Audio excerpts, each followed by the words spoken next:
Assalamu alaikum dear students. Now come to exercise 3 objective type questions.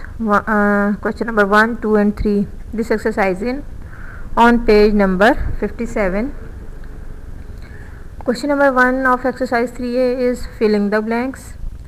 You have learnt in this exercise how you will identify like and unlike fractions and how you make a given fraction into equivalent fraction, how to arrange given fractions in ascending or descending order. ये सब बातें आप इस exercise में सीख चुके हैं. अब आप इसके ब्लैंक्स सॉल्व करने जा रहे हैं.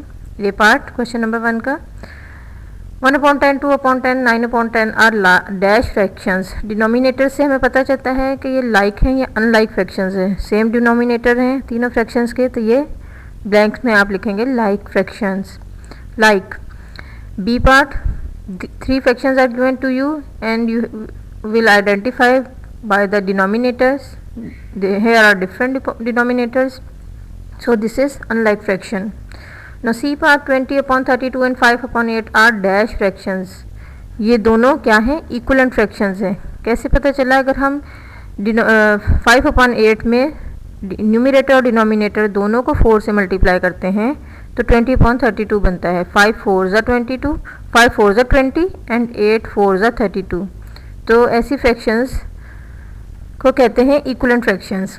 D part 3/5 is dash than 5/7. अब आप क्योंकि अनलाइक फ्रैक्शंस हैं तो आप डायरेक्ट देख के तो नहीं बता सकते हैं कि ये कौन सी फ्रैक्शन इसमें से स्मॉलर है या ग्रेटर है. तो इसके लिए आपको पहले इनके डिनोमिनेटर्स को सेम करना होगा. डिनोमिनेटर सेम करने के लिए 5 और 6 का हमने एलसीएम फाइंड आउट करना है जो 30 होगा. तो 5 को 6 से मल्टीप्लाई करेंगे तो 30 बनता है. अगर डिनोमिनेटर में जिस नंबर से मल्टीप्लाई करें तो न्यूमिनेटर में भी वही नंबर लिखें. यहाँ 6 को 5 से मल्टीप्लाई करेंगे तो 30 बनता है, तो न्यूमिनेटर को भी 5 से मल्टीप्लाई करें. 6 3s are 18, 6 5s are 30 और यहाँ 5 5s are 25, 6 5s are 30. अब दोनों लाइक फ्रैक्शंस हैं. इसमें अब आप आइडेंटिफाई कर सकते हैं विच फ्रैक्शन इज़ ग्रेटर. 25/30 जो कि 5/6 से हमने बनाई थी. मीन्स इन्होंने जो लिखा है 3/5 इज़ स्मॉलर देन 5/6, यानी 3/5 वाली जो फ्रैक्शन है जिसको इक्वलेंट फ्रैक्शन हमने बनाई तो 18/30 बना है, ये स्मॉलर है देन 5/6 के.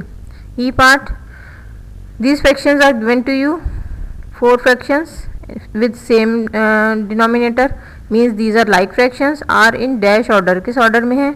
like fractions में आपको अरेंजमेंट कैसे करनी होती है? अगर असेंडिंग ऑर्डर में करना होता है तो छोटा जिसका न्यूमिनेटर होगा वो सबसे पहले लिखी जाएगी, फिर उससे बड़ा numerator and then so on. तो ये सब जो फ्रैक्शंस दी गई हैं ये असेंडिंग ऑर्डर में है. Now come to question number 2. State whether the following are true or false. Here unlike fractions have been given to you and they are saying that these are in descending order. Unlike fractions है, इस unlike fractions इस जो unlike fractions आपको दी गई हैं इनके numerator same है. तो अब आप सिर्फ इसको डिनोमिनेटर को देख के आप कह रहे हैं कि ये unlike fractions हैं डिफरेंट डिनोमिनेटर्स की वजह से. अब इसको अरेंज करने का मेथड है कि जो अनलाइक फ्रैक्शंस में जिस फ्रैक्शन का डिनोमिनेटर सबसे बड़ा होता है वो फ्रैक्शन सबसे छोटी होती है. तो यहाँ पे 3/11 जो है ये सबसे छोटी फ्रैक्शन है.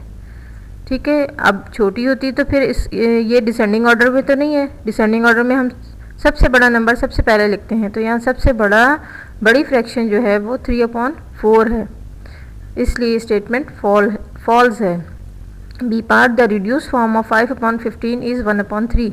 रिड्यूस फॉर्म का मतलब है आपने इसको सिंप्लीफाई करना है. 5/15 यहाँ देखिए रफ वर्क में इसको हमने 5 के टेबल से कैंसिल किया. 5 1 5, 5 3 15, 1/3 ये इसकी रिड्यूस फॉर्म है, तो हमने इसलिए यहाँ ट्रू स्टेटमेंट है ये. C part, 3/5 is greater than 7/10. Unlike fractions हैं, जब तक इनके डिनोमिनेटर सेम नहीं होंगे आप नहीं बता सकते कौन सी फ्रैक्शन बड़ी है. एलसीएम 5 और 10 का एलसीएम बनेगा 10, तो 5 2s are 10, न्यूमिनेटर को भी 2 से मल्टीप्लाई करें, 3 2s are 6, 6/10 और 7/10 को हमने मल्टीप्लाई नहीं किया, यानी 1 से मल्टीप्लाई करेंगे न्यूमिनेटर और डिनोमिनेटर को तो सेम फ्रैक्शन रहेगी.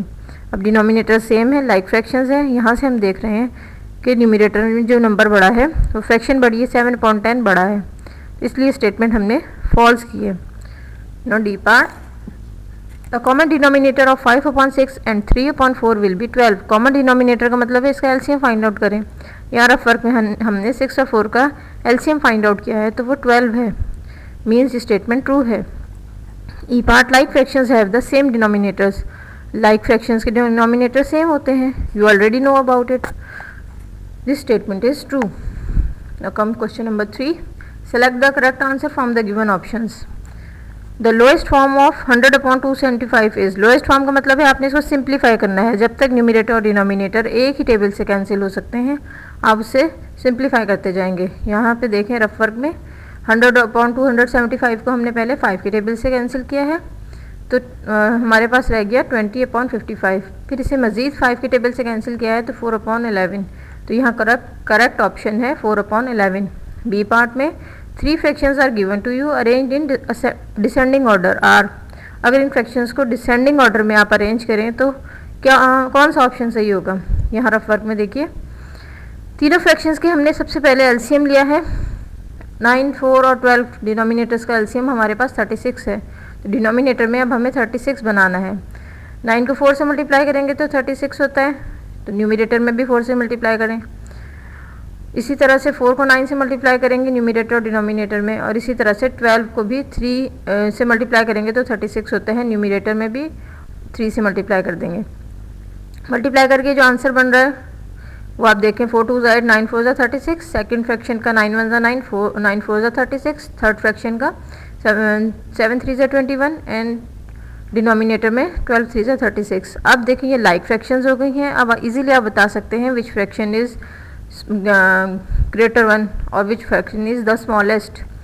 तो सबसे बड़ी जो है यहाँ पे 21 है, फिर अपॉन 36, 9/36, 8/36।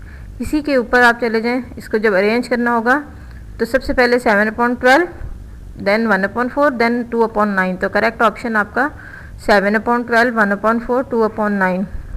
ये बी का सेकंड वाला ऑप्शन सही है।